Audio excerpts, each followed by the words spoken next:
खबरें जो आपको सीधे जोड़ती हैं हमसे, जिनका आपकी जिंदगी पर होता है सीधा असर। खबरों की वही तस्वीर, बिना बदले बिना डरे, जज्बा सच का लिए, सच दिखाते हैं। वाराणसी के तेलियाबाग स्थित जिला सहकारी बैंक लिमिटेड वाराणसी में सहकारिता वाराणसी मंडल ने बैंक के सभागार में भारत सरकार के अपर सचिव सहकारिता एवं प्रबंध निदेशक पंकज कुमार बंसल ने समस्त संचालक मंडल के सदस्यों के साथ एक महत्वपूर्ण बैठक की। बैंक से संबंधित सभी बिंदुओं पर गंभीरता से चर्चा की गई तथा बैंक हित में कई महत्वपूर्ण बिंदुओं पर अपर सचिव का ध्यान आकृष्ट कराया गया, जिस पर अपर सचिव सहकारिता भारत सरकार ने सस्ते दर बी पैक्स को ऋण मुहैया करने का आश्वासन दिया। पशुपालन जैसे भेड़ बकरी पालन हेतु अलग से नवी समिति करने का सुझाव दिया गया तथा बुनकरों की समस्याओं एवं आर्थिक सहयोग के लिए बैंक संचालक नूरुल हसन ने बुनकर समितियों ऋण मुहैया करने का आग्रह किया, जिस पर अपर सचिव ने उसको भी स्वीकार कर लिया। इसी क्रम में बैंक के प्रांगण में अपर सचिव ने वृक्षारोपण भी किया। बैठक की अध्यक्षता सभापति श्रीमती सुमन अजय राय ने किया। पूर्व सभापति अजय कुमार राय बैठक में वर्तमान संचालक मंडल के सदस्य के रूप में भी सुधाकर मौर्य, कृष्ण कुमार त्रिपाठी, सत्येंद्र सिंह, दिनेश सिंह, प्रदीप राय, पूर्व संचालक अखिलेश प्रताप सिंह, राजीव सिंह, कौशल सिंह सम्मानित हुए तथा सहकारिता से जुड़े सहकार भारती की महानगर महामंत्री श्रीमती आराधना सिंह एवं महानगर बैंक के सचिव मुख्य कार्यपालक अधिकारी द्वारा किया गया। कार्यपालक अधिकारी जिला सहकारी बैंक लिमिटेड वाराणसी। आज यहाँ पे किस तरह की बैठक की गई और किसके द्वारा की हाँ, मैं बताता हूँ। ये श्री पी के बंसल साहब थे, वरिष्ठ IAS अधिकारी थे, भारत सरकार के अपर सचिव सहकारिता मंत्रालय और साथ ही प्रबंध निदेशक NCDC थे।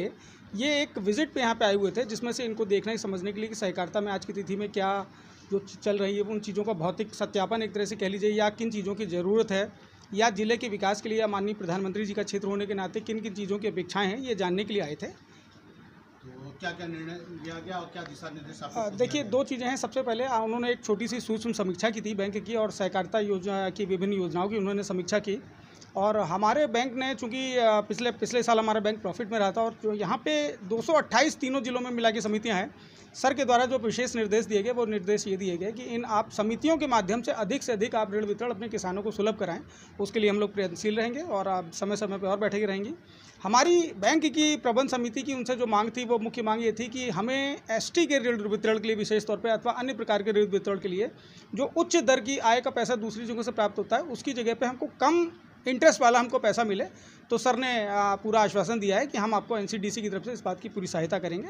और सर का जो उनके साथ क्षेत्रीय निदेशक भी थे NCDC के, उन्होंने भी कहा है समय समय पर हम लोग बैठकें करते रहेंगे और आगे इस पर कार्यवाही होगी। और किसानों को किस किस मत में यहाँ पर लोन दिया? हाँ, देखिए, किसानों को तो हमेशा आप लोग जानते होंगे, किसानों को चाहे हमारा बैंक हो चाहे दूसरा बैंक हो, विशेष तौर पर हम लोग KCC के माध्यम से ऋण वितरण करते हैं। सबसे बड़ी अच्छी चीज़ ये है कि किसानों को ऋण वितरण हम किसी भी अन्य राष्ट्रीयकृत बैंक की अपेक्षा 1% से कम ब्याज दर पर करते हैं।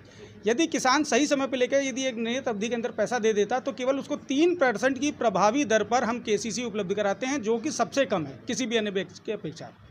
जी, क्या उद्देश्य था? बैंक को लोन के लिए, प्रॉफिट के लिए पैसा चाहिए था कम ब्याज दरों में। ये IAS थे, उनके लिए बैठक था। मैम, बात की जाए तो जो समस्याएं थी और क्या बैठकों में क्या क्या निर्णय लिया गया?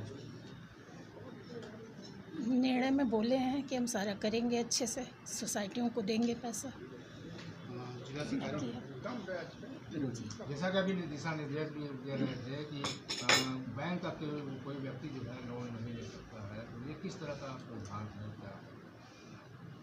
क्या किसी भी डायरेक्टर के रिश्तेदार या फिर कुछ वो परिचित लोन, मतलब रिश्तेदार या घर के लोग नहीं ले सकते, उन लोग के लिए इनका रूल नहीं है।